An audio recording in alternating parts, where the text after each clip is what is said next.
And I wanted to, there's some people that I want to acknowledge and thank for helping put this together. So what I think I'll do is, because the food's they're a little late, they messaged me they should be here in about, I don't know, 20 minutes. So when we take a break for the food, we'll do all the announcements of people. All right? That'll work out. And that way we can get started on some of this, because I got some really interesting stuff I want to show you. And all the stuff is going to work. It's good. Okay, so how did all this happen? Right? How did I do this? I came here a few years ago to work on a startup. I'll bore you with that another time. So I ended up doing this course 4 or 5 times. It's proven to be really popular, so I'm continuing it. But I want to just give you a quick background on how I got started with this, right? So whenever people see pictures of babies, right, all human beings stop to look at it. It's just built into us, right? So you see a picture of a baby, it's always attractive, right? So the same kind of thing about a brain. When you see a picture of a brain, I've always been interested in what's going on with brain science. And I've never taken any courses, I've read a few books, and just, Scientific American or maybe Wikipedia, right? But the interesting thing is, in the last few years, there's been so much development. There's been much more than in the entire history of mankind. As a matter of fact, in the last 10 years, there's been a lot of advancements. And by the way, this is one of them. I could not have shown you this picture a year ago. Anyone ever seen this before? Right? This is a real picture of the brain, three-dimensional, real-time picture. And fMRIs, you see a picture of the brain, but that's only a slice. And what they do is that the computer digitizes it and it simulates the brain. But we're never been able to do something. This came out like about 8, 9 months ago out of Stanford. What they do is they inject gel. The myelin on the neurons is not translucent, so we can never see through the brain. So this is a huge major advancement to see this. I also should point out to you that they inject gel to make this happen. So this is from a cadaver, it's not from a live person. But it just goes to show you the kind of advancements that have been going on. Some of the things I'm going to show you here just didn't exist 2 or 3 years ago, right? So this is a time that's very similar to like when Mendeleev did the periodic table. Chemistry just expanded. When Einstein came out with his papers in 1905 in physics, in the next 10, 15 years, it was a huge expansion. So the same thing is happening now. But that's not the reason why we did this. The reason I did it is because I was looking into some of this stuff. What I realized is it's very applicable to how we communicate and persuade people and influence people, particularly sales, which is what I did in my career. So I put the two together, and I thought to myself several times, wow, I wish I knew this 20 years ago. Or wow, something I did, maybe a couple decades ago that didn't make sense, now is crystal clear. It was very irritating. And so that's part, so I put the two together, and that's what I'm going to show you. The nice thing is as far as I know, no one's ever tried this. I mean, there's a lot of work on neuroscience, and I'll show you some of the books I looked at. They're New York Times bestseller books. They're not like college textbooks at that level. But as far as I know, no one's ever taken some of these books and applied them to everyday situations we face in selling. Okay? And by the way, when I say sales, I mean negotiating, selling, persuading, influencing. They're all synonymous as far as I'm concerned. One way you can think about it is negotiating is to sales like physics is to engineering. Sales is applied negotiating. But I'm going to use the term synonymously. Okay? So let's get started on some of this. So there's the meetup. By the way, notice something interesting there. The meetup, the class is called Persuasion Founders and Engineers. The meetup is Persuasion for Engineers. And the reason was, when I first did this about 1.5 years ago, I was at the Hacker Dojo, which is a pretty iconic workplace in Mountain View.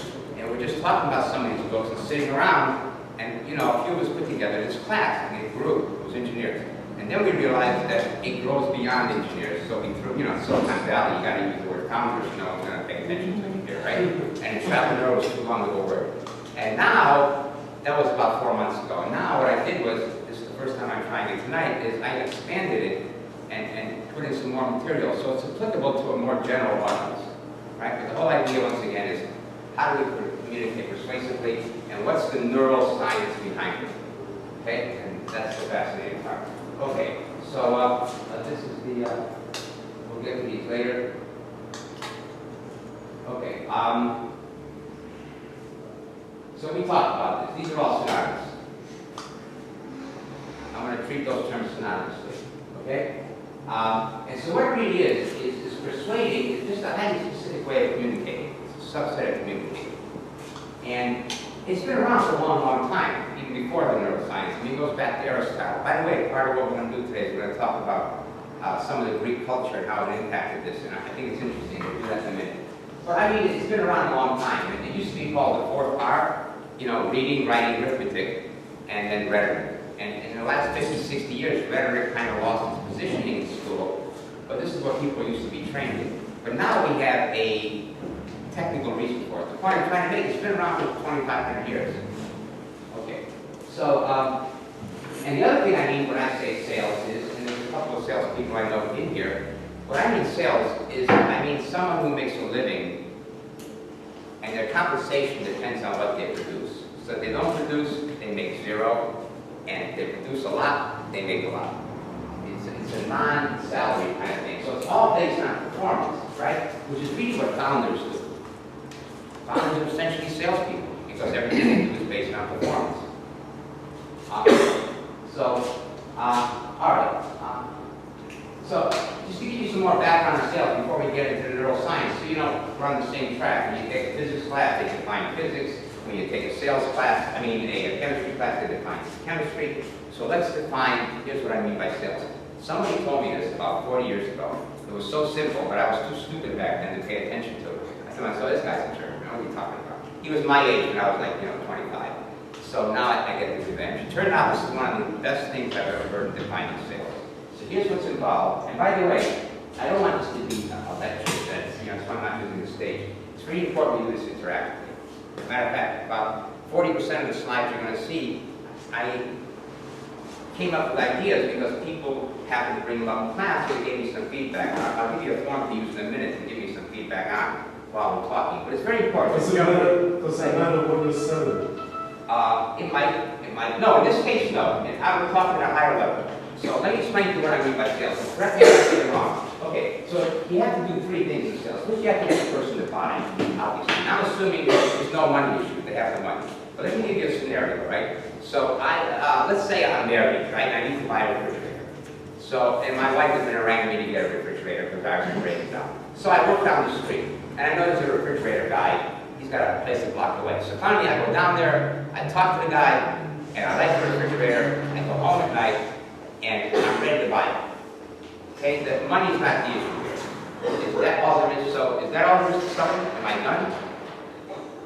How many people think that's it? I'm done. You'll have to convince yourself that when you look at it is the correct one. No, I assume that. I'm ready to buy it. I'm going home, I talked to my wife, and I said, look, I found the refrigerator. We're ready to buy it. Money's not the issue. Are we done? Is that all there is? So that's the light. Right? Light. Yeah, no, I'm assuming I'm just an example, right? Well, I mean, obviously, you want to either I'm done, or some of you think it's a trick question, so you're holding back. It is a trick question. You're not done yet. Sorry, I'm not done. Why? Well, because you got to convince her, and you might need to do that by your... No, she's convinced. She's with Oh, me. she's convinced. Yeah. So let me get to it, right? So here's what she says. She says, that's a great idea. Let's get a refrigerator. I have to go to the mall tonight to buy some shoes. There's a appliance store there. We'll pick it up there. Right? So you have to convince them that not Yeah, to interested to buy from you. That's the other part. See, I would have lost the sale. Right, for example. So there's two parts. Buy, get buy from you. This is very critical. It's sometimes called the USB. Your unique selling proposition we'll get to in a minute, right? And the other part of this, we're not done yet, which is the third thing you have to do is, so what if she comes back and I decide to buy from the guy who I met across the street from work, and I like him, so because he's got some unique selling proposition, maybe because he delivers for free, and then she comes back and says, you know what, that's a good idea, but my parents are coming and the kids are going to camp, let's wait till August. So you don't have a sale. So here's the third part. You got to get people to buy from you today. That's it. Nothing else done. Those are the three components, all sales. I don't care if you're selling bubble gum or $100 million condos. That's what's always involved. And when I say today, obviously, I mean you got to have a sense of urgency. If you're selling a nuclear plant, it's going to take you a year or two. But you have to keep things moving along. Those are the three components. Okay. So that is perfect close. Sorry? Today is in essence close. what? You're a sales tax, the word today is close enough. Yeah, right, you just have to move things along, there's a time factor involved. Okay, so, and those are all the necessary sufficient conditions to make a sale. And now, what happens is, most people, well, we talked about this is solution this, we've been from, here is your unique selling proposition, right? Because people always have options, right? Now, this is where most people have a hard time. And when you look at a lot of sites, I'm going to use, websites, for example, is they rarely often give a good example of that, right? So, and here's for the unique selling proposition. Here's a good one. Read this for a minute. This came out 3 weeks ago. Read that.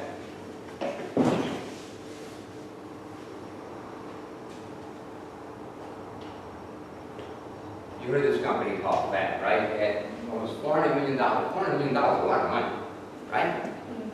And they burned through all of it. They never made any money. And finally, they shut the thing down. They sold the company for like $9 million after $400 million worth of investment. And look what he said. We didn't identify what we need about them because they did nothing different than 100 other stores did online. What they really did was give people like, discounts. They were buying their customers. And the investors just kept giving them money. And finally it crashed in. But that was missing. It's a black hole. It's a black hole. But that's not what I wanted to get into. I just want to point out the importance of that. And we're going to talk, the neuroscience part, how you get a good, unique selling proposition. How you answer that question, why you should buy it from me. It makes sales much more efficient because you can let your competitor convince them to buy, and then they come over to you. Okay? So let me continue. This is also not important for us right now. Oh, here. Okay. So what I want to do now is, so I put, one of the things you're going to learn in the course is, when you get into neuroscience, I read a few books. And let me tell you what they are, and one of them, I want to start the class by giving you an example of one of them that I thought was fascinating. Some of these you might know about. One is, have you ever heard of a guy named Robert Cialdini? He's a professor at ASU. Anybody heard of Cialdini? But what do you know about him? He's a persuasion master. Right. He's the best, and he has 4 or 5 different persuasion techniques that he knows. Yeah, but right, 6 actually. Actually, he invented the modern persuasion. He wrote this book called The Science of Influence in 1985. And he came up with these very interesting experiments, and he abstracted 6 principles, and they really work. I want to tell you, you're going to see all 6. I'm going to tell you about one now, just as an appetizer to get things going, right? His name is Cialdini. Another book we're going to talk about is Kahneman. Anyone heard of Daniel Kahneman? He's a major guy, right? What do you do? Nobel Prize laureate, Right. the father of behavioral economics, the master man. Man, good for you. Come on here. Mr. Wikipedia.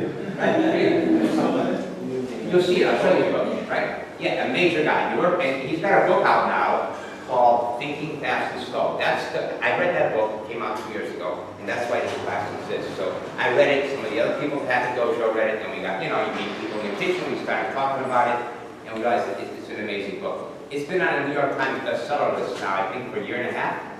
And you go on Amazon, and it's got hundreds of likes. It's called Thinking Fast and Slow. Now, it's a popular book, but it's not easy reading. Okay, it's 400 pages, and it's a very good book, right? But you're not going to read it like, in between watching TV. Okay, so what I did as a sentence is I read the book for you, and I extracted what's relevant there. And Kahneman's an amazing guy. So he won the Nobel Prize in economics, right? Now, winning a Nobel Prize is absolutely cool. But he won in a way that very few people ever did. He was not an economist. Imagine that. He never was a psychologist. He never taught an economics course. Imagine what that did to the profession, right? So he essentially invented behavioral economics. And this was 2002. Okay? And that book is a popularization of his work. Really, really a brilliant guy. And also the book is really well written, and English is not even his native language. So it's an amazing person. Agree? Okay. Okay, so those are the 2 main books, a few others. One by, anybody heard of Simon Sinek? Right? What do you know? What do you remember? He has some program or something like that which he says What's your purpose or something like that? Yeah, very close. It was actually, it's not what, it's why. You wrote a book called Start With Why, right? Now, I'll show you the book. That's one book you can read. It's 150 pages. It's easy reading. And I consider Simon the Einstein of modern marketing. Let me say that again. The Einstein of modern marketing. I wouldn't make a statement like that if I didn't think that there was some credibility to it. And he also has a TED Talk that summarizes this book. And the TED Talk is one of the top 10 TED Talks of all time. So, you know, something's going on, okay? So we'll talk about him too. Those are like the three main books that I'm going to do. And if the class gets more popular, we can get into a few more. Okay, so let me start with Cialdini, just to give you a taste of what he did. So he has 6 principles of persuasion, and we'll look at all 6 of them. But the one that really impacted me is reciprocity, okay? And he claims that, and it makes sense. I'm going to give you 2 examples that one way to influence somebody is to do them a favor, right? Obviously. Okay, so he gives these examples. And by the way, this goes way back, because if you think about it, when we started becoming human beings, you know, 500,000 years ago, people lived in very brutal times, right? And they lived in small bands of 20, 30 people, right? And how could that have happened if people didn't cooperate? And the reason we cooperated, not because we wanted to, right, was because if we didn't cooperate, we couldn't eat, right? Because we were really at the bottom of the food chain, right? I mean, a lion would treat us for lunch in no time at all, never mind us getting fed. So the cooperation got built in by evolution. So let me bring one point to oh, you know what? Can you do me a favor? Can you get in the kitchen there's like a paper towel with a little eraser, so I can erase the board? Right in the kitchen there'll be a paper towel. Oh wait, here's one. Oh, is it wet? Will it work? Yeah, it'll work. Thanks, I got it. Okay. So we'll see this a lot. Let me just put this up here. You've seen all this before. So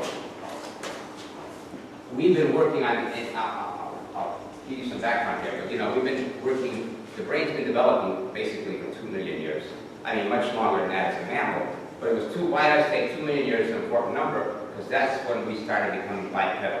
That's when our proto-humans separated from the Pangini, who became gorillas, right? And we went off in this direction, and that was 2 million years ago. So all that time is, nature has been like every 25 years you get a generation, and every generation you're going to get something like the bell curve, right?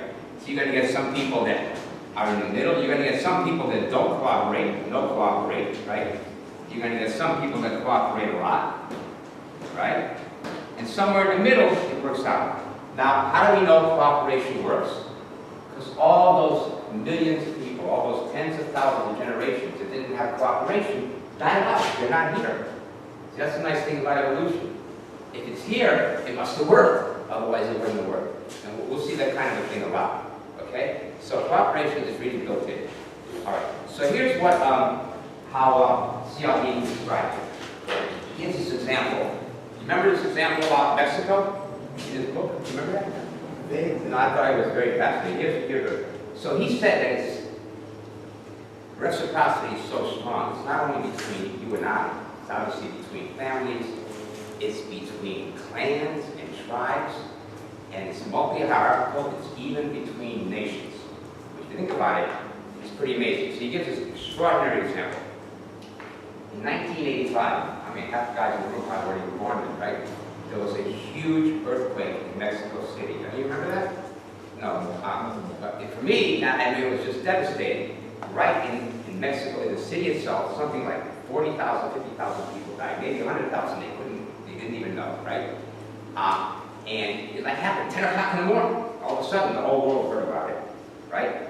And it totally would devastate any country. But in Mexico City is Mexico, commercially, right? And the place came to a screeching halt. So the devastation was unbelievable. Never mind the dead bodies. So obviously they put out a call for help.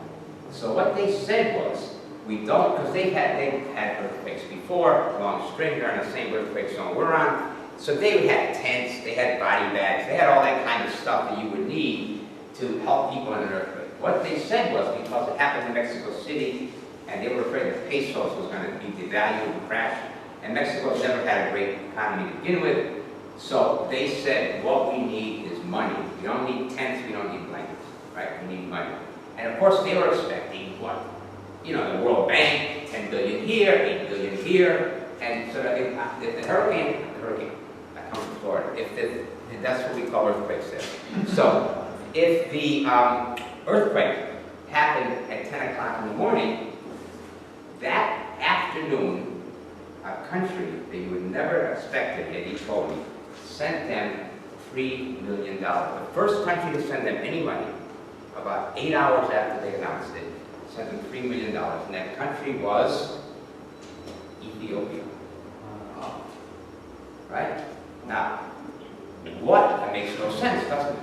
First of all, Ethiopia's got problems today, right? Back then, they had even worse problems. I mean, there was a drought. We saw pictures of kids with a big belly, starving kids. They were going through a secessionist rebellion. Eritrea was in a civil war with Ethiopia. It was a country with a total basket case. Yet, 10 hours after this announcement, they sent them $3 million. First of all, $3 million is like a nickel. It's chump change. I mean, that's what the banks probably charge, you know, the countries to send $100 billion between them. It's the cost of sending money, yet they sent them $3 million. So Cialdini said, why, how could this happen? And the answer is, guess what? They probably used to build it. No, what's the answer? They want to get back. Reciprocity. They probably did. Here's what happened. First, no. Here's what happened. It's very interesting. It shows you the power of reciprocity, right? In 1937, when Hitler was starting his, tormenting Europe, right? The Hitler wannabe was Mussolini in Italy, right? So Mussolini looked around, so everybody was, the war was going to come, and he decided to invade Ethiopia. Now, when you look at Ethiopia, it has no natural resources whatsoever, right? And the only reason he wanted to invade it is he just wanted a country. So he looked at the map, and Hitler gave him some planes and some equipment. They basically didn't have an army, right? And he looked at the map of Africa, Mussolini did, and he saw the weakest country there, the one that he could easily conquer, and it was worthless. He just wanted to show off and be like, I want to be like I said, was Ethiopia. So without any pretense, he wasn't even pretending, he just invaded the country because he wanted the land, right? And it was a devastating thing, because the Ethiopians didn't have an army. I mean, you're talking about people living in huts. But the worst part was 1937. The worst part is they didn't have a diplomatic corps. It wasn't like today with the internet. There was no United Nations. I mean, he was doing serious damage there, and it would have taken months for even the world to find out. Right? He had no diplomatic corps whatsoever. Okay? However, Mexico had an embassy there. And the Mexican ambassador was infuriated that, these modern weapons would be used against these, native people that are living in huts and have no way to... Warfare.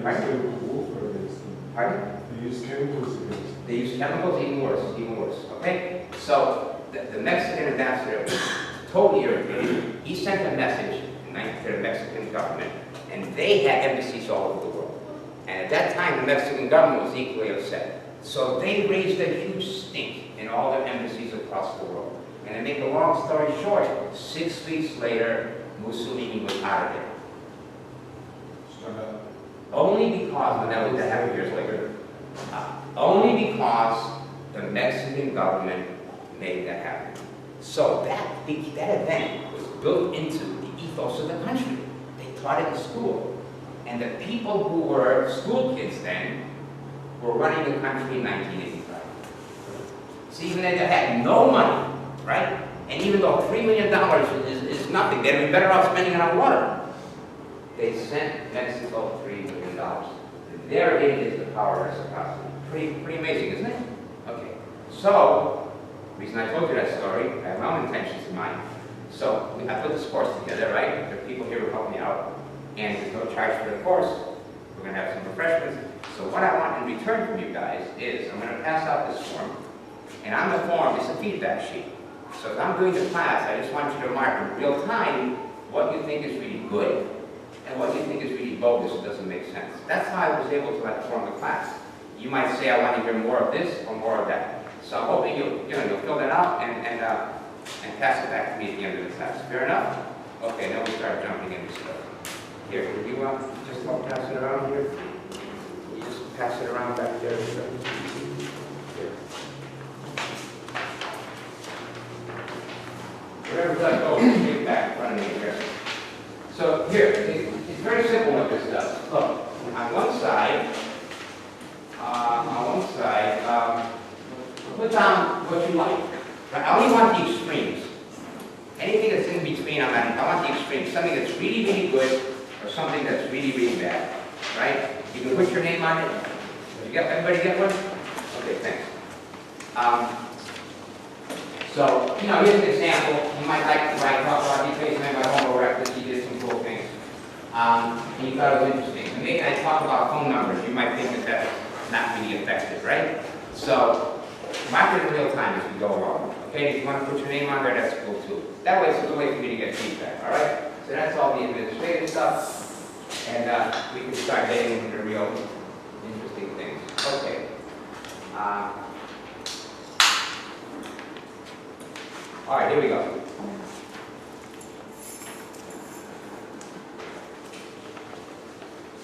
Okay.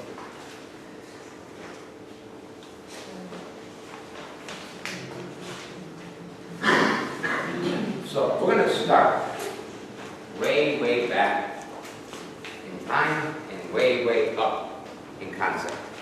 And we're going to take the gradual descent into practical application. We try to do all that in 45 minutes. Suppose if I spoke Italian, you could learn a foreign language at the same time too, right? Okay. So, that's the top, as it says, that's a recreation of the Temple of Apollo at Delphi that was built almost exactly 3,000 years ago. And here, let me go here for a minute. First of all, two things about it. One reason I put this up, besides it has some relevance, is it's kind of relevant to San Francisco. So I realized this in looking this up. There's a lot of similarities between Athens and San Francisco, especially Athens back then and San Francisco now. One is, notice the hill. It's all built on hills. The Acropolis was the center of the city, means a hill. It was a hill, right? It was a hill town. And this is up on a hill. And down here was agora, which is the marketplace. The Greek word for market is agora. So someone who's agoraphobic, that's where the word comes from, is afraid of going out in the marketplace and socializing. They like to be alone, right? So it was right down the street from this. Okay, so that's the way it looked back then. By the way, it's amazing what the Greeks did. We're going to talk about that because it's relevant. You see that building? That ratio of that building, the length of it to the width, is the golden triangle. It's 1.6, the width to the length. And that's considered the most pleasing form to the human eye. And in almost every major government building or museum or a lot of architecture is built according to that ratio. This was 3,000 years ago, right? And they were really an amazing culture, and it's relevant to what we're doing. But they set us off on the wrong track. Okay, and it wasn't until Kahneman came along that we had scientific proof that this myth that they introduced, which I'll tell you about in a minute, is dead wrong. Okay, so let's continue. Okay, so what was life back then? What was life back? Before the Greeks came along, they made them, in my opinion, from reading this, no other civilization has made such a disruption in humanity, such an elevation as the Greeks did. I mean, we think we've done really good in the last 50 years, but we weren't doing too bad in 1950. In 1950, we weren't doing too bad in 2000. So the difference in impact has never been duplicated for what they did. Before they came along, in that around 700 BC, life was, there was no art, no letter, no society, right? And this is a very famous thing. This is considered one of the best sentences in the English language. The life of man is solitary, poor, nasty, brutish, and short. I don't know if you've ever seen that sentence before. It's a famous sentence, no? It's considered one of the best sentences in English. And that's what it was like until they came along. And what they did is, they loved thinking. That's the radical introduction they did. Before that, life was like that. It was pre-contemplative. And they had enough of a civilization, enough of a society, that they had the leisure to contemplate. And they made contemplate, they were obsessed with thinking and contemplation. They invented philosophy, philosophia, love of wisdom. That was just one of the things they did. So let's continue, okay? They invented drama. And drama. And how about Euclid and geometry? Matter of fact, modern geometry is called what? Non-Euclidean, right? Modern logic is called non-Aristotelian. I mean, you can go on and on and on. No one has made an impact like they did, right? But they ended up causing more damage on when I got to radical claim than it's not their fault. This contribution got out of hand. Let's continue with that. So that's what the temple looks like now. By the way, you notice the hills, right? And how did that temple get, broken down? It wasn't just wars, earthquakes. And every time they had an earthquake, they rebuilt it. They rebuilt it. So this is what it looks like right now. That's not a drawing, it's a picture, okay? And here's a closer shot, okay? And now, right here, they found something. And here's what they found. Right? Now, those of you who are a little rusty on your classical Greek, that means notisiaton, right? Notisiaton means know thyself. All their thinking, all that invention they did, they compressed into 2 words. That was the core of their society, right? And notice, that's where the word agnostic comes from, right? Someone doesn't know. If you take the G and turn it into a K, what do you have? No, knowledge. All those words come from that, right? So what I'm going to claim here is, it's bogus, it's an illusion. It's always been difficult. But what Kahneman and some of these other scientists proved is, it's impossible. It can't be done. And it's a waste of time. And it sets us off on the wrong track. Once you realize that, so what are we going to do? Let me back up a second. So once you realize that and you replace it with scientific basis, it makes it much easier for us to be persuasive and communicate. So, any questions, any comments? Does this make sense? You probably, some of you are thinking, you might be looking at your calendars now, you're checking the meetup, did you come to the right class, right? No, it's not a class of history. It's about persuasion. We have to do this. Why is that wrong? Huh? Why is it wrong? We're about to find out. Okay. Okay. So, here's why. Because the way this remember I said more discoveries in neuroscience in the last 10 years than all human history? Here's why. The way we think, how we think, is not how we think. Does that make any sense? Okay. And here's another one that a more modern version. I think, therefore I am is also not as difficult as an illusion. And to answer your question more directly, the real thing is you don't think and you are. It's that you feel and you secondarily think. Essentially, these discoveries, if I had to compress them into one sentence, that's it. People are feeling creatures that coincidentally happen to think. But it's the emotions and the feelings that drive behavior. It's not thought. No sale has ever been made from the neocortex. All sales, all behavior, all action starts deeper in the brain, particularly this thing called the limbic system, which we're going to spend our time on. That's the overview. Okay. Let's see this. Okay. So, starting to descend. This is not, to put this in a wider context, what happened here has happened before. So what do we do now? This major, we've been fooled for 3,000 years, it's gone. What do we replace it with? So, let me put it in a wider context. After this happened 3 or 4 times before. As human beings, we've always thought we were something special, right? So along came Copernicus, and what did Copernicus say? No, we're not the center of the solar system. That was huge back then when he did that in the 1500s, right? Excommunicated, people were getting burned, the church couldn't handle it. People without the church, secular people couldn't handle it. And here's why, it's very important. Any idiot, here's what they do, it's a great argument. They would take you outside and they'd say, what's wrong with you? You stupid? You're standing still. What's the sun doing? It's moving. So how can we possibly move? And how could the earth be round? Because if anything round, you're going to fall off the other end. So it's that common sense, right? And that same common sense, that intuition that drives those kind of thinking, also drives our thinking today. And we'll see what parts of the brain, they even know what parts of the brain does that kind of intuitive thinking. Okay? So that was the first sort of defilement, the first loss of our elevation.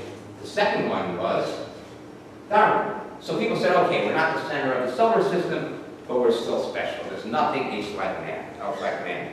I mean mankind. We can get in trouble for talking like that here, right? So Darwin comes along and he says, no, we're just more advanced monkeys. And after Darwin, we got Heisenberg and Gödel, 1920, 1930, that said another thing that no matter how good science and math is, so one of the greatest things we've always been proud of is science and math, is it's the nature and the fabric of the universe that there's some things we're never going to know. That there's some math systems, if they're good enough, they're going to have theorems that are both true and false. That's totally like non-Aristotelian, right? And what did Heisenberg say? We always thought that if we had good enough instruments, we could know everything. You're either going to know the position of an electron, or you're going to know its momentum. Okay? Now, the fourth one was, so there was one thing left. We still thought, okay, we might not know all the science, we still thought that we had control of ourselves. So at the turn of the century, along comes Freud, who says what? That most of, and this is, now we're getting into the modern era, who said, most of what we do is subconscious, we have no control over it. He had the right idea for the wrong reason. He was all hung up on sexuality, right? That was, and the whole psychoanalytic movement has kind of been discredited. It's hardly ever used now. But and here comes Kahneman. What Kahneman did is he modernized it, not intentionally, but he brought it in, put it into a scientific basis, and essentially said that our thinking doesn't control our life, right? That we have two systems. The name of his book is Thinking Fast and Thinking Slow. Those are metaphors for two systems, right? And the system that we know, the system that you, when you look in the mirror in the morning and you see yourself, that's the slow system, the thinking system. And it only controls 10% of our behavior. The fast system, the thinking fast part, controls 90% of our behavior, and we don't know what's going on there at all.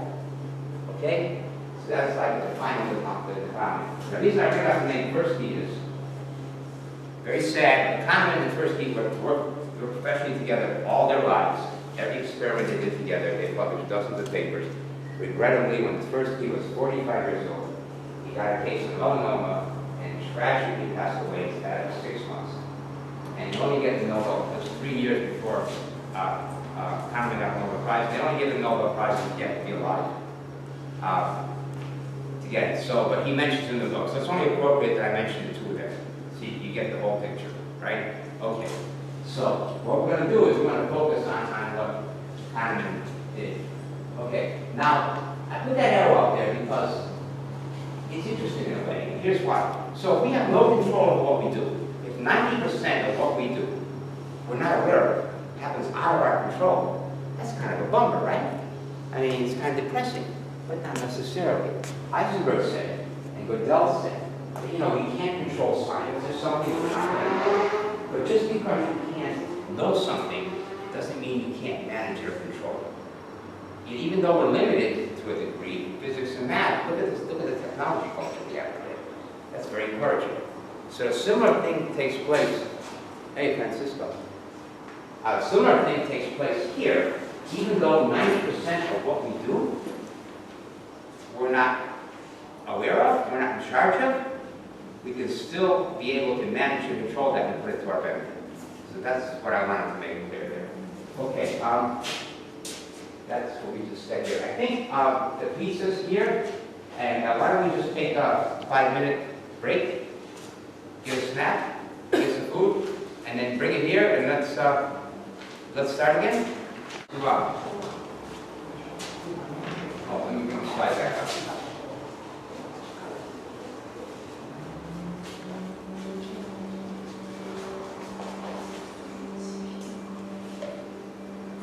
Okay.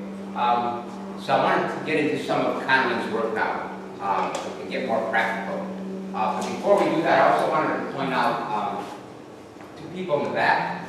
They helped a lot with the video. I'm going to be able to put this online. So I wanted just to give them a shout out and let you know who they are.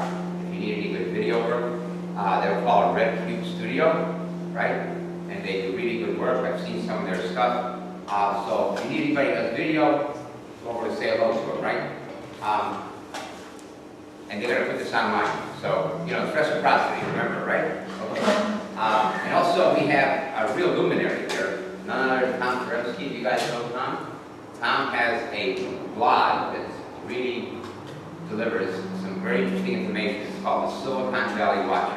And he's the only, there's a lot of bloggers. There's only one Karevsky. What he does, he combines culture, media, and tech in one blog. Silicon Valley Watcher. So if you ought to check it out. He does some really good stuff. And it's kind of irreverent. He doesn't follow the usual rules. So you'll find it very interesting. Okay. All right, so let's get started here. Let's go back to this.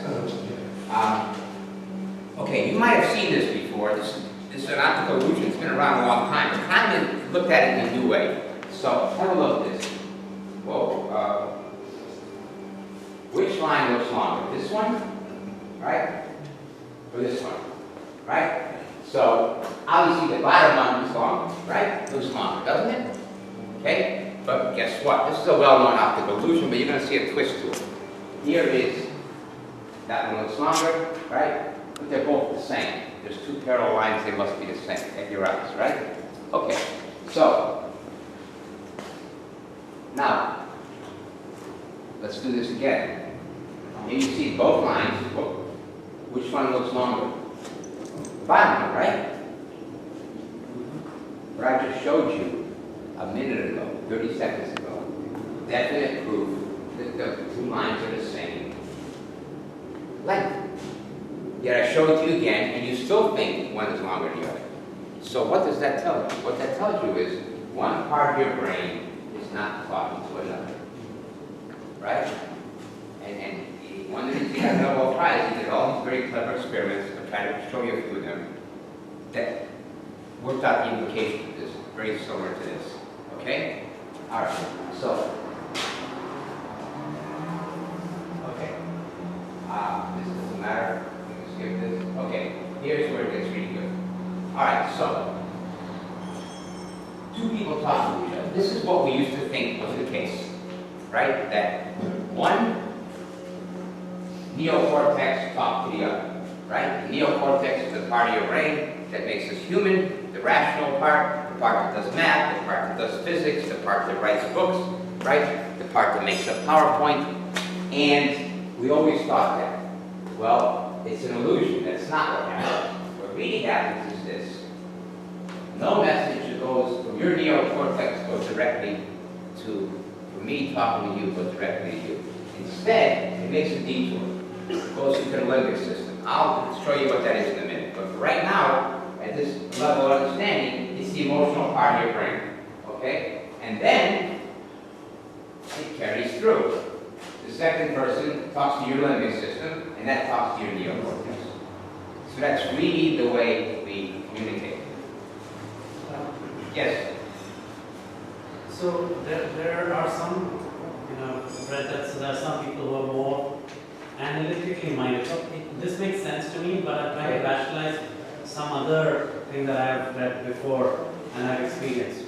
So there are some that are very logical minded and analytical minded. Right. So they don't want to be sold on sort of saying why should we be doing this, how is it going to impact. They want to better understand in terms of what's the logic reasoning. They're more scientifically minded. Okay, so what's your point? So I'm trying to rationalize this point that you said in terms of even those people, their brains, this is not something they control. When two people talk, it's their limbic systems that are talking, and then they get their neocortex involved.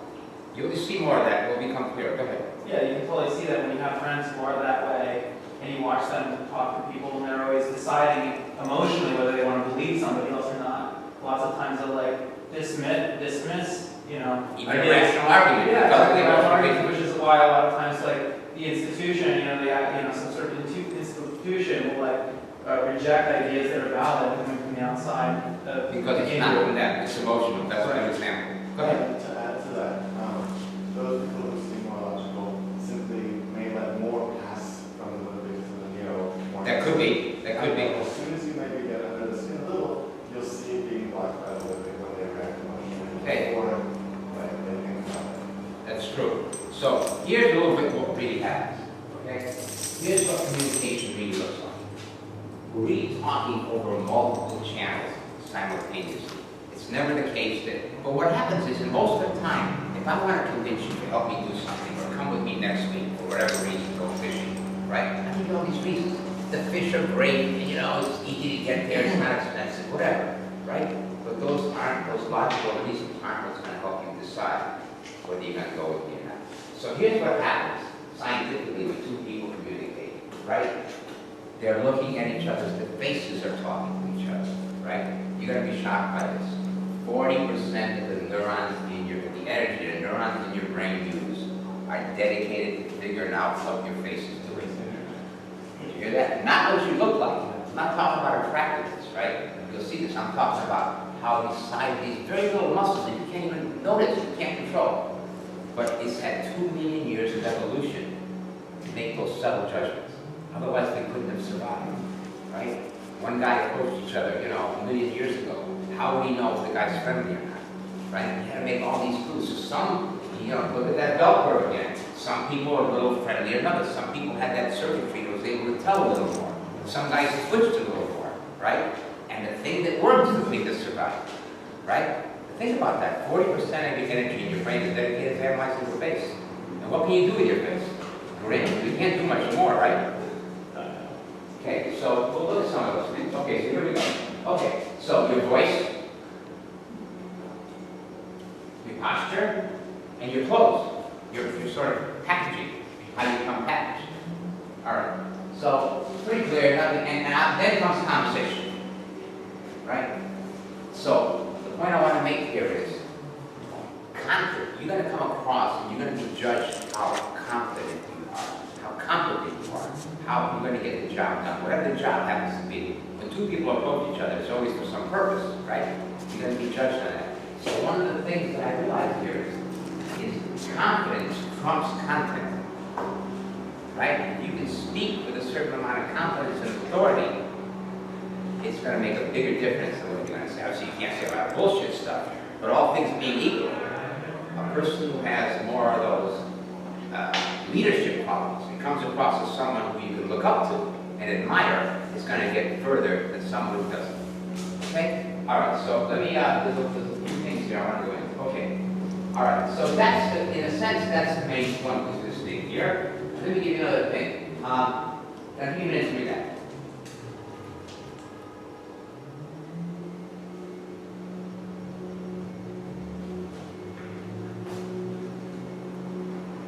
Trying to work with people, you have to have a sense of what is in it for them. That becomes very important. W-I-I-F-M. You'll hear me say this later. Let's continue, okay? Read that, give me a second to read that, 200 minutes.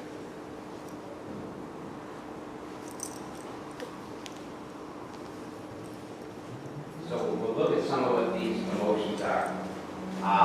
Look at that. Change requires a deeper limbic level. And by limbic, I mean the deeper brain. Right? I'll show you some pictures of it, time permitting. Okay? And here is another way I thought was a very well put paragraph.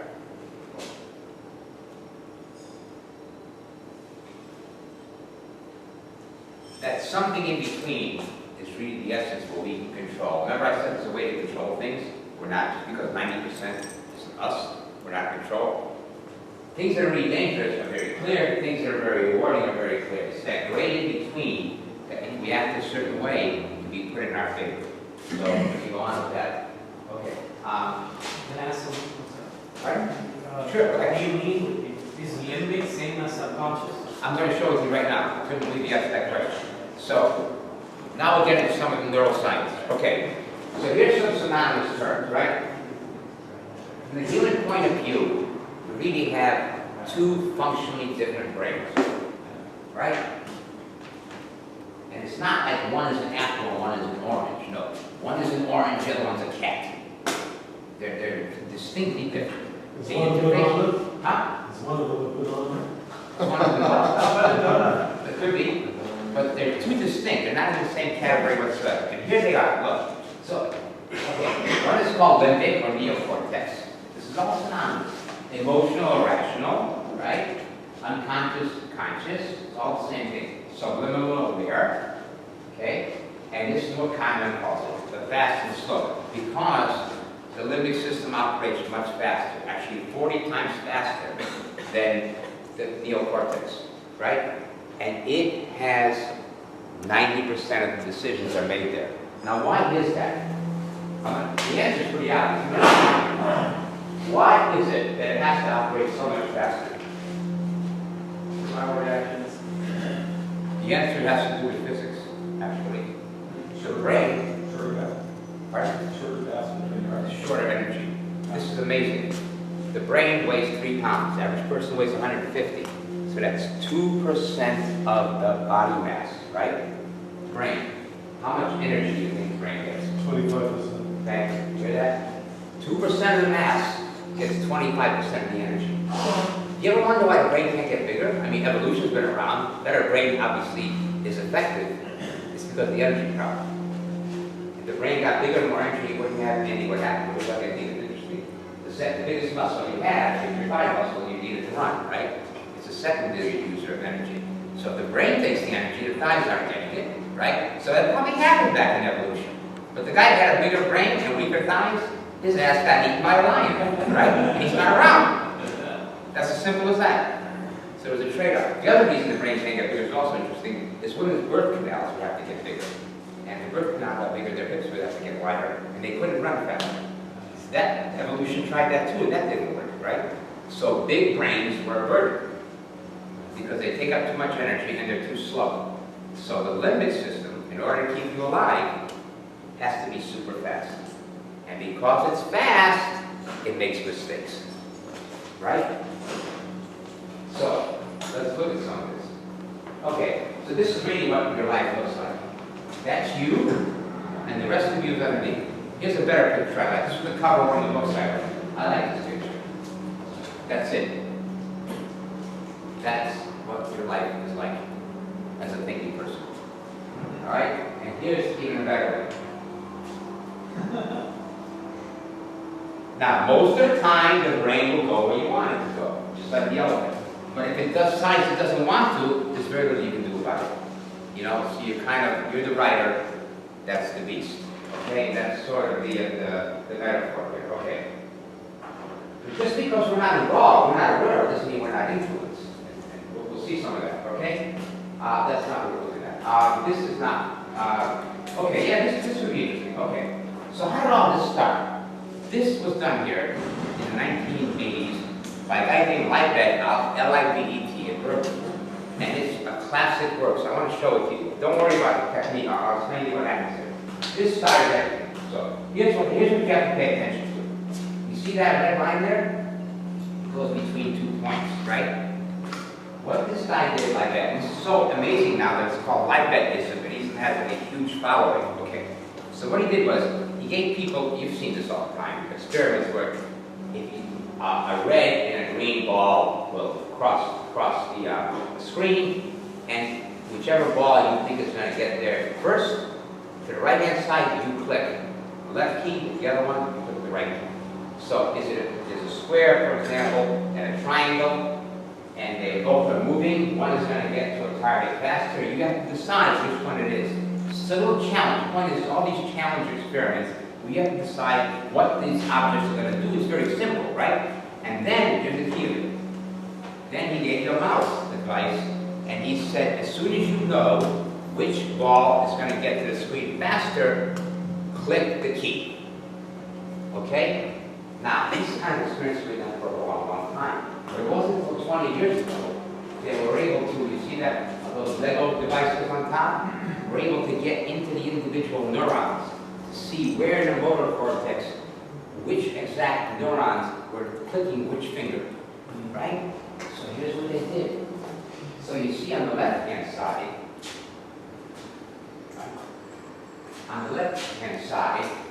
is when the muscles actually clicked. The muscle, the neuron that controlled the muscle clicked. The right-hand side, see, felt time, is when the person thought they had the decision. And that difference is like 70 milliseconds. Not much, but it's a difference. And to the brain, 70 milliseconds is a long time. Right? Because the neurons fire 2,000 times a minute. So that's a long time from the brain's point of view. So the point was, here's physical evidence that the muscles knew what you were going to decide before your consciousness did. That's the essence of that. The left-hand side is when the muscle for the finger was activated. The right-hand side is when the person thought he made the decision. But the muscle knew what he was going to click before he did. So what's referred to as muscle memory? Maybe not. That's not my point here. My point here is this. By the way, this has been done over and over. All sorts of people got PhDs on this. They're getting PhDs on it now. And the techniques have gotten faster. The point is, it was the first physical proof, right, that this part of us controlling what before we know. Okay. So, here. By the time consciousness kicks in, the decision's made. Let me give you an example that you are familiar with. Right? This is one I know you know of. And the older you are, the more this happens to you. Right? You're driving on the highway. You're paying attention for the most part, right? Next thing, you hit the brakes, and you came close to having a fender bender, right? It happens to everybody. I'm sure it's happened to you in the last few months, right? You come to a halt. And you say to yourself, wow, I'm glad I was paying attention. And I'm glad I stopped the car. That's a fallacy, it's an illusion. You had nothing to do with stopping the car. Your limbic system stopped the car. You all of a sudden said, what's going on here? Limbic system goes back and says, I stopped the car, you can go back to daydreaming, it's my job, I'm keeping your raggedy ass alive, everything is cool. Right? You know that experience, right? Everyone's had it. Now, the longer you do, so if you have it long enough, you're going to hit the car in front of you, right? I've been driving long enough that a few times, 5-6 years it happens. Thank God it was nothing serious, right? But 99 times out of 100, the car stopped. It was only that one other time. It shows you how sophisticated it is, right? And you've all had that experience. Okay.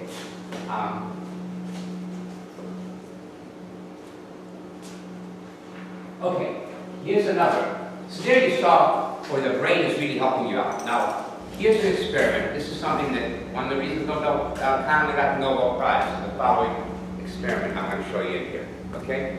So what I'm going to do is I'm going to show you, you know, back and forth grades, we had all these homework that said, if you have 7 cupcakes and 35 cents and 2 friends, how many people have to chip in so you can all get cupcakes? Very simple kind of, you know, if you have 3 balls, 2 are yellow, 1 is blue, how many can you give away, that kind of stuff. So I'm going to give you a very simple problem here, and you should be able to solve it in a few seconds, okay? So here it is. I wouldn't bother writing it down, you might not have time. It's very simple, okay? A bat and a ball, this is right out of Congress book. A bat and a ball together cost $1.10, right? The bat costs $1 more than the ball. How much did each cost? I'll give you a few seconds to think about it. The bat and ball together cost $1.10. The bat costs $1 more than the ball. And here you go. So, how many people came up with that answer? Well, raise your hand. How many people came up with that answer? Right? It's either that or 55 cents. Right? It's wrong. Couldn't be the answer, see? Ball costs 10 cents. There, right? The bat costs $1 more than the ball. Right? So therefore, together, they cost $1.20. Here's the answer. Right? Now, if you got it wrong, don't feel bad. Kahneman taught at Princeton, and he gave this to incoming freshmen at Princeton, right? Now, that's from Lee University. So you gotta get top students. 95% of them got it wrong. This has been repeated over and over again in multiple ways. They gave it to graduate students, they got it wrong. At Yale, Harvard, and Stanford, everybody gets this wrong. How can that be? We're so smart. How can that be? That's system one at work. See, when you confront something, the brain has to decide. Remember, the brain doesn't, all it cares about is saving energy, right? So that's the beauty of system one. It's very, very fast. And it will grab a solution even if there isn't one there. As soon as it senses what could be a solution, it guesses. It totally guesses. Because it's going to run out of energy. And it passes the signal to system two, and system says, thanks, I got it, and that's your answer. And it's a lot of times wrong. So, here's what he calls this, what you see is all there is. See, if you just spend time to think about it, you would have figured it out. It's not, it's a difficult problem. But you jump at an answer because you think everything is in front of you and that's the right answer. Okay? So, here's what he says about this out of the book. All he cares about is to make up something that makes sense quickly, because it doesn't have time. So here's what it does. It doesn't care about the data and all the background. All it cares about is it a coherent story? Does it fit the circumstances? And can I go back to doing something else? Okay? So here it is.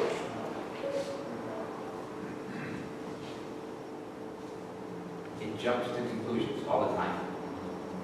So when now think about it, you're selling something to someone. Remember, selling means persuading, influencing, right? They've got a brain that's going to make very quick decisions that might be totally irrelevant to what you're trying to get that person to acknowledge or do. All right. Let's quickly go through some fast science. What time is it now? How much time is it now?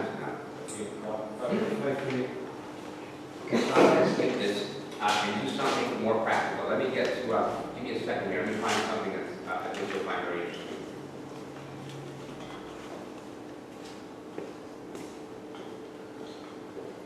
Here we go. You heard the book Link, the Malcolm Gladwell? Yeah. That's kind of the idea. That's kind of, okay, so let's get to something practical, okay?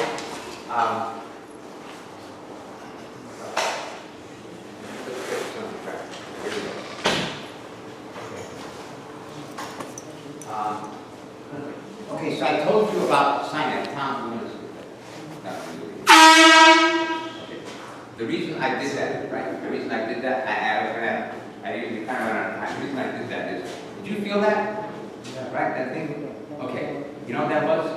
I had a brain thing, a neuroscience 10-minute track. And I want to tell people about neurotransmitters, right? And how do you show pictures of it? It doesn't make sense. So that flush you just had, that's acetylcholine, right? Acetylcholine is a transmitter. It was the earliest transmitter. It was the first transmitter ever. And it's the one that says fear or flight. You'll see in a minute what I'm getting at. It's the one the limbic system works with, right? So you weren't expecting that, just made that noise. But you felt that flush. But think about that. You were not thinking that was going to happen at all. Look how fast your brain got to it. That's amazing, isn't it? That's the limbic system. That's the, so I came up with that. At first I had a fire alarm. People didn't, fire alarm is kind of scary, but not really. So I had to find something. I tried. We had the effect now. And I tried to get a starter pistol. But even the starter pistol would have not, it has its issues, right? So I found out that. Actually, that's an interesting point. Give me a second here. So before I get to this is worth looking at. Let me just find the slide here. Here it is. Okay. Here.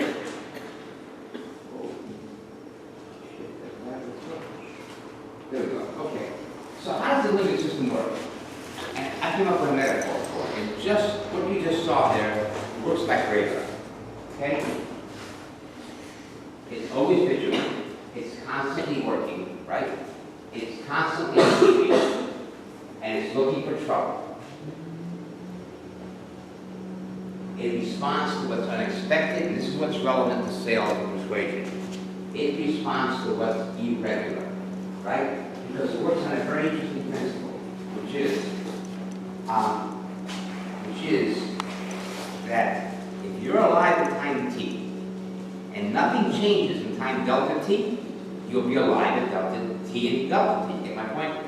I might have flubbed the deltas there, right? So it's looking for change. If there's no change, it's asleep, it's cool. Something irregular, and it evaluates everything as something irregular, boom. It sets off the acetylcholine, right? And all the brain, all the neurons in the brain, they respond to it. It gets high priority for obvious reasons. And by the way, it wasn't always the case. There were probably some people on the other side of the curve that didn't do the acetylcholine trick, and they were lunch for some hamburger, right? Okay, so there's one more slide about this. So here's how it works. It operates on two principles. Principle number one is it broadcasts on a radio station called WIIFM. What's in it for me? That's all it cares about. It's looking to keep you alive. That's all it cares about. And the other principle it works on, this is my interpretation, is it sums all the, as it goes around, it gives everything a plus or a minus, and it's just what it really is the brain is really a big, badass summation engine, right? You approach somebody, some use some positive, some negative, that's all gets added up like a valence, like valence in chemistry, and you get either a plus or you get a minus. That's what it does. It doesn't know the L word, it doesn't know language, it doesn't know the R word, it doesn't know reasoning. And 90% of the energy in your brain is dedication to making this work. The cortex is essentially new. It's only been around for like 200,000 years. That's nothing in terms of evolution. It's nothing. It uses very little energy. You know, by the way, you know what the neocortex looks like? You have any ideas? How many people think it's like a hunk of brain? Like maybe the size of a thumb, you know, some physical thing. It's not. No. It's a cortex. It's a rhyme. Cortex means rhyme. It's the cortex is to the brain as the bark is to a tree, or rhyme is to an orange, right? It's the thickness of 10 pieces of paper. It's an eighth of an inch thick. It's in the front. It's a cover. It's not the brain itself. It's just a cover that grew out there. It was like an acne, right? And it's the size of a speaking of pizza. It's about, when you stretch it out, it's about this big. It's about the size of an average small pizza when you stretch it out. You know, between all the curves, right? That's it. So it's fairly new. So it's not surprising it doesn't get, you only get 10%. It's a pretty good deal under the circumstances, right? Okay, so, okay, now let's go back to the Sinek guy, and that'll be a good way to stop. There's some very practical things here. I'm pretty sure you're going to on this. Okay, here. So here's some practical stuff. Okay. Right. Okay, so Sinek said, you know, we have like 3 brains functionally, the way he was thinking. And here it is here. He said we should start inside. The way to approach things is to start with why first. That's why it's called why. This will make sense in a minute, I'm just explaining. And then you go to how, and then you go to what. The problem is everybody's been working from the what down. And that's wrong. This is what he explains in his book and his talk. We don't have time to get into details, but essentially, here's why matters. Should be, the why should be big, and the how should be smaller. Well, it could be with the it could be, but- teeny little like later. Yeah, it could be, but he's trying to point out what you should start from, right? Because why is what's in it for me. Why is the same thing as because, okay? So what happens here is, in his book, he said, look, he compared Microsoft, and this is how he became famous. He compared Microsoft and Apple. He was fascinated by the idea that both these companies had huge amounts of money, right? They could have hired the best marketing people anywhere on the planet, right? Marketing was no issue to them. They have billion-dollar marketing budgets, right? And yet Microsoft won, Apple won the marketing war between them in the last 6-7 years. So he said, how'd that happen? And the reason he came up with it is very relevant. He said, Apple's whole marketing pitch was why you should use their computer. Well, Microsoft said, here's what we do. right? So look what Apple did. And none of the ads had computer in it. They didn't talk about kilohertz or megahertz or retinas or size of displays. Apple ads literally said, are you a creative thinker? Do you think differently? Yes. Well, we have a computer for you, and here's what it does. Here's how it works. You see that the what and the how are secondary. They gave you a reason why you should buy it. Why? Because you're a creative thinker, right? And that's a limbic system response. This is what you begin to realize. So that's what he calls the golden circle, right? And Microsoft went in the down direction. And this is why he claims they lost that marketing battle. Brain-wise, the why is emotional, of course, the what is rational. And the idea is not to fall from the what trap, right? This is not important. Let me get to something more relevant. This is not, oh, here's the one. Look at the top. Here's the why. Don't fall from the what, start with the why. Most tea companies tell you about their tea. It's grown here. It's grown there. It's delicious. It's organic. Look at this tea ad. It's very effective. There's a lot of people who say, that's why I'm buying this tea. You see the emotional appeal there? Almost has nothing to do with tea, right? Apple's statement. You think differently. It's very little to do with computers. See, that's a classic example of a why statement. It gives a person a reason why they should buy the tea. And it's not because the tea is hot or cold or delicious or berries or grown in China. That's not the relevant point. That's what the other companies do. They have a hard time selling teas. Somebody comes along and says, my tea helps farmers, people start buying it. Okay, here's another example. Here's a great one. This is NetJets. You can't read the bottom, so let me tell you what that bottom says.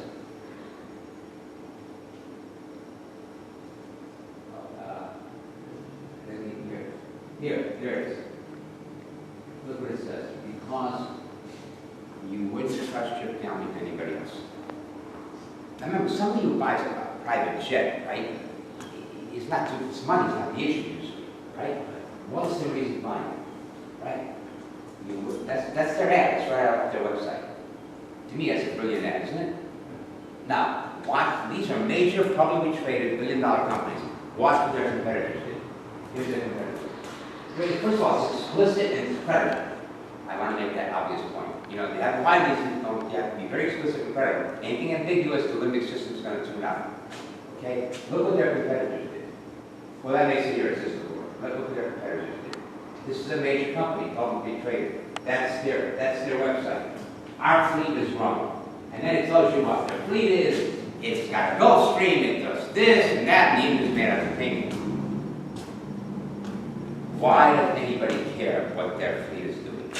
The guy who's interested in buying a private jet, does he really care the Gulfstream is growing? No. There's no such thing. Right? And the worst part is for safety, they got the jet flying over a ravine. That was pretty dumb too, but you know. But you see that the impact of the limbic system is, which jet will the person buy? Assuming all things being equal. But these are not, you know what went into this website, you should have seen it. It's all about them. So the word you doesn't appear in it.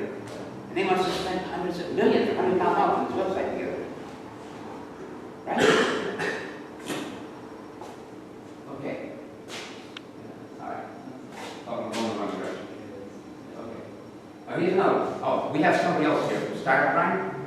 So this is one Francisco, this is a great organization. They have monthly meetings all over. They're all over the world. I've gotten a lot of them.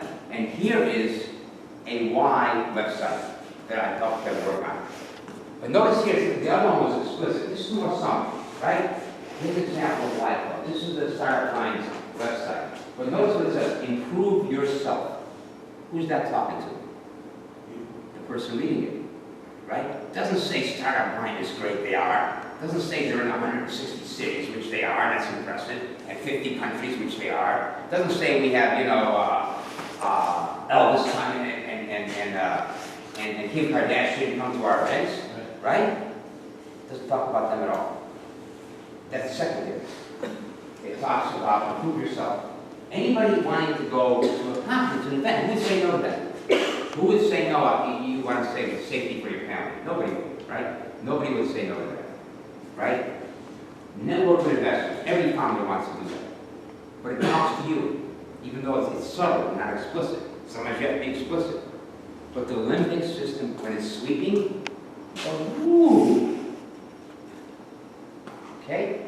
So, by the way, I think it's sold out. Not necessarily because of that, but it works. Right? Okay. Okay.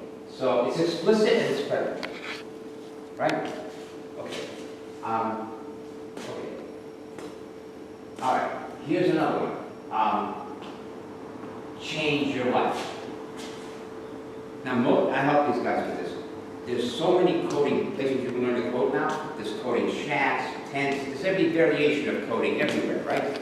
There's coding everywhere. Coding shacks, tents, and caves.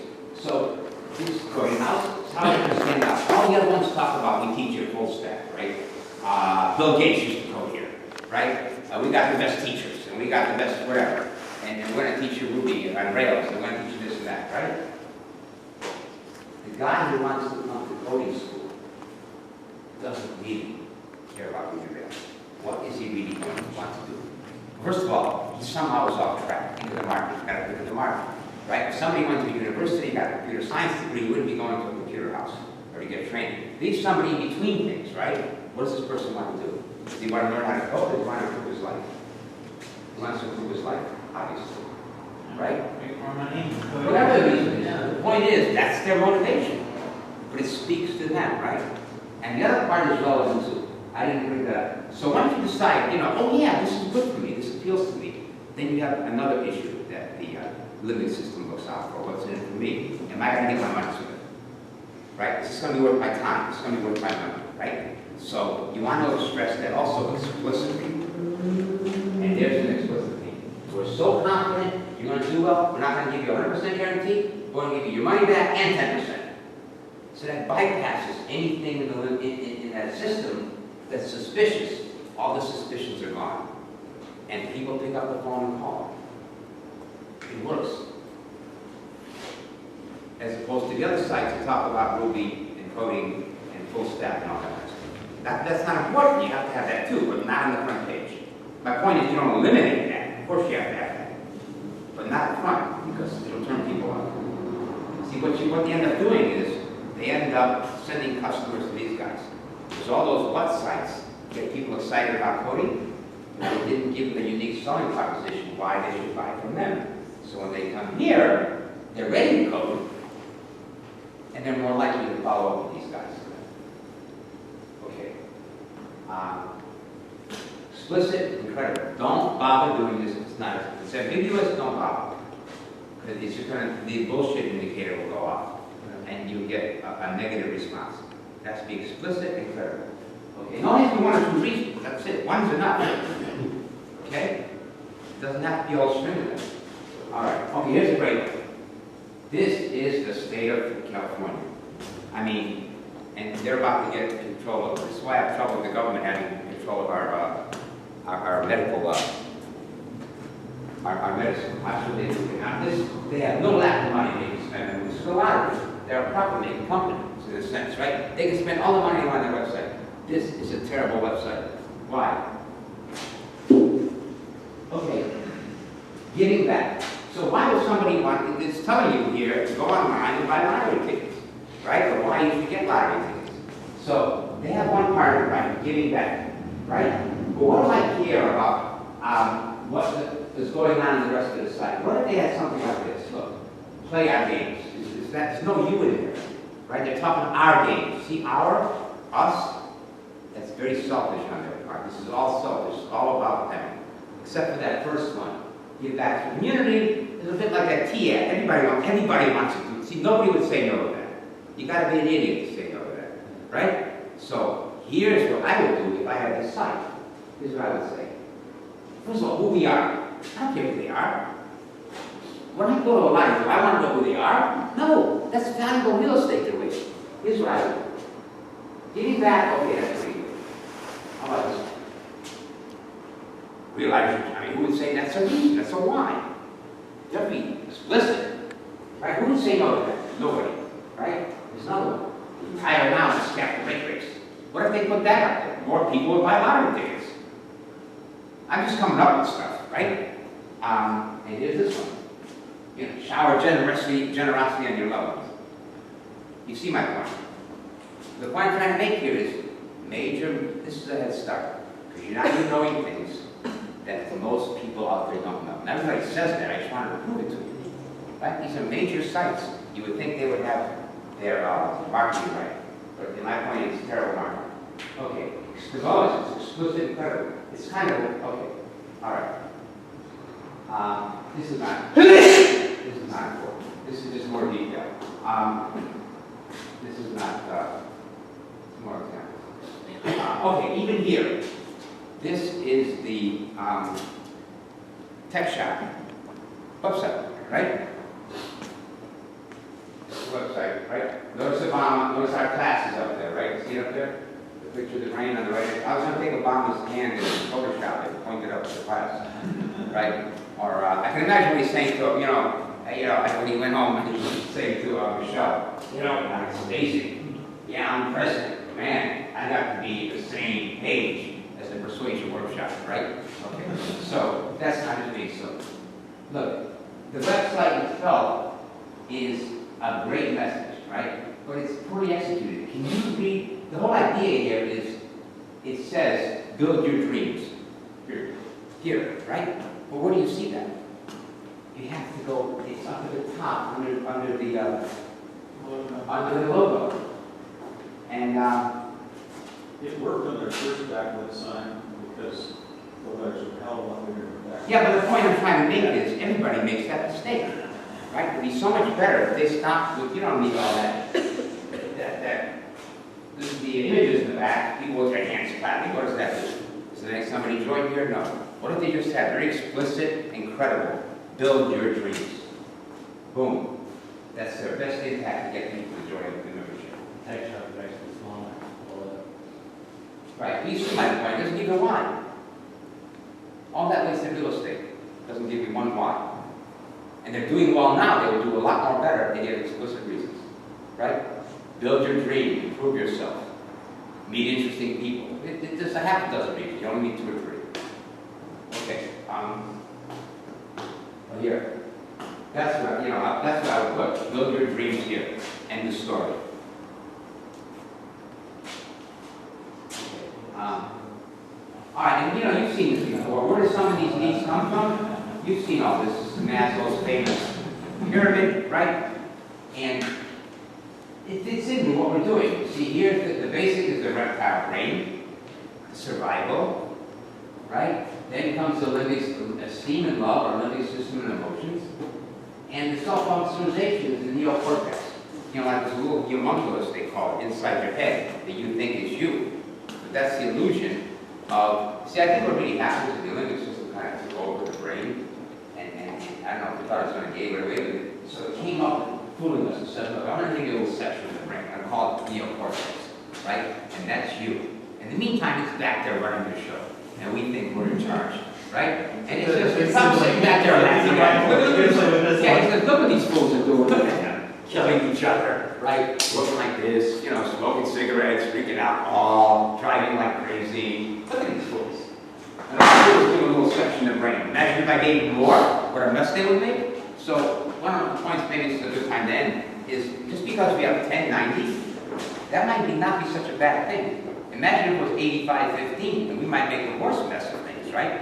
So that 1090 was not something that somebody dictated. That's what evolution came up with. Had it been more survival-oriented, it could have been 70-30. So it's not such a bad thing.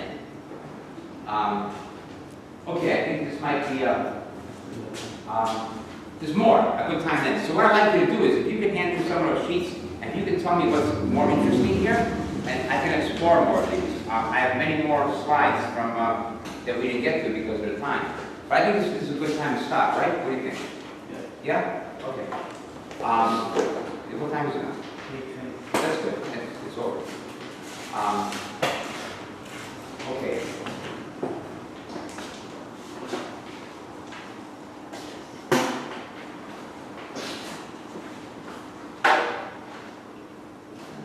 The reptiles have any neocortex at all? No. Reptiles only have, they don't even have emotion.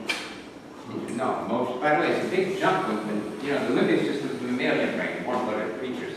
And what happened, the big thing that happened when I was reading was, the thing that most reptiles do this kind of glory is they don't take care, see, think about it, they don't take care of their young.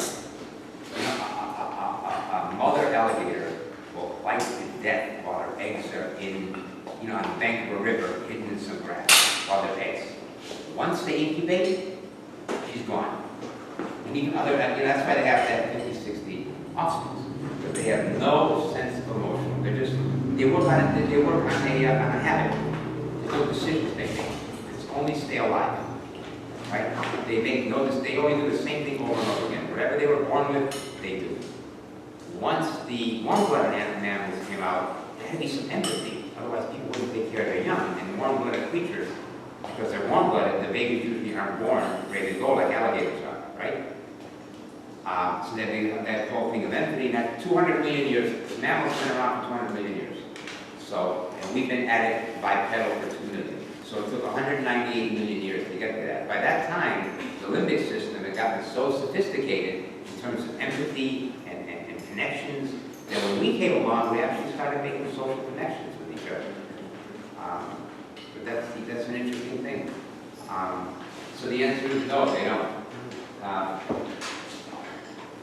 Is there fear or flight? I'm sure they have some survival, but they don't make decisions. Whatever they do, they always done. Whatever is built in, is built in.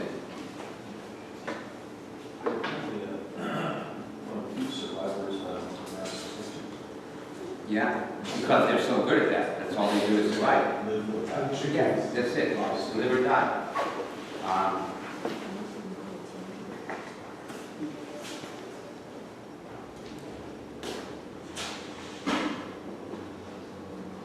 By the way, there's an nice thing about nature, you know, all mammals have acetylcholine. All. The same molecule. Acetylcholine, A-C-E-T-Y-L.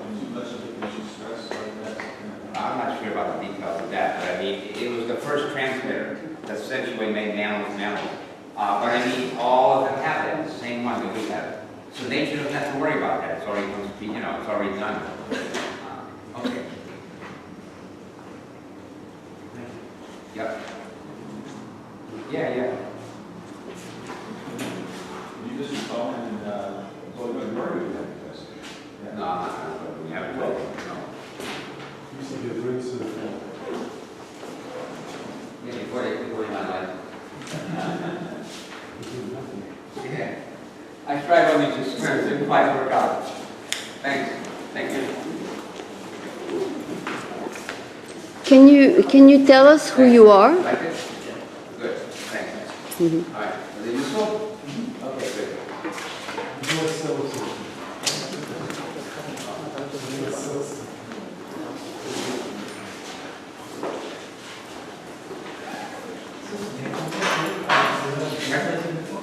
No. You believe me when I said the brain thing, you want to know about the brain surgery before about my life.